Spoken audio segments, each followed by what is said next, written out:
Hi guys, good morning. So nandito po tayo ngayon sa aming paaralan para po mag-dental kasi may libreng dental check-up po dito sa amin, no. So ito po ang kabuuhan ng aming paaralan dito sa Nabunturan po. Yung mga kasabayan ko po na yan is yan po yung mga ka-department ko po. So habang naghihintay po tayo dito sa labas, no, kasi tayo na ang susunod na schedule. At tada! Tapos na tayo. Tapos na tayo sa ating dental check-up.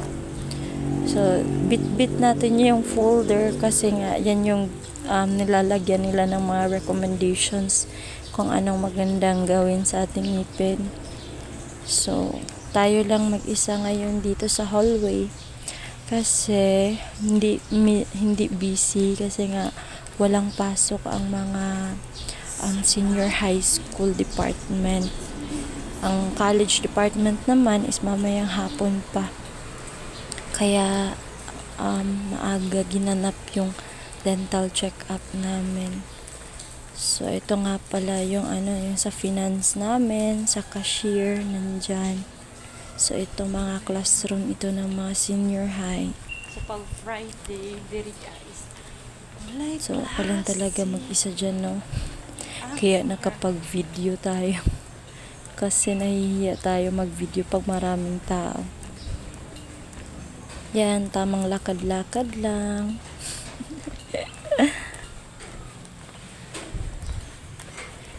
Papunta nga pala ito ng kantin. Kaya lang walang tao ngayon sa kantin kasi nga wala pang mga estudyante.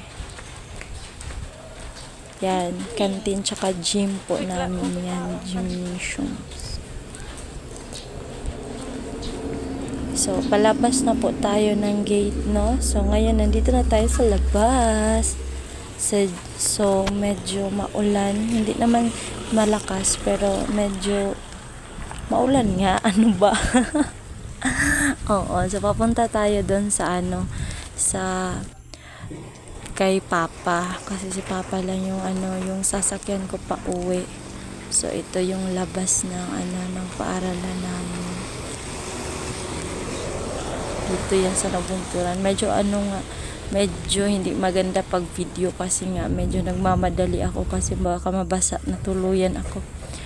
Dito ako sa shortcut dumaan para mas madali. Yan. So, sa shortcut, may refilling station dyan. Dyan kami bumibili ng tubig para sa department namin, guys. Lalo na pag may mga intramurals kami or orama. Kasi mas malapit yun sa paaralan. So, maliit na iskinita lang ito, no? And fast forward, tsaran! So, ito na nga, pauwi na nga tayo, guys. So, pauwi na tayo. Balik na naman tayo mamayang hapon. Yan. So, ito yung sinasakyan ko, no? Is yung umubak na tawagin nila. Yun lang po. Thank you sa panonood.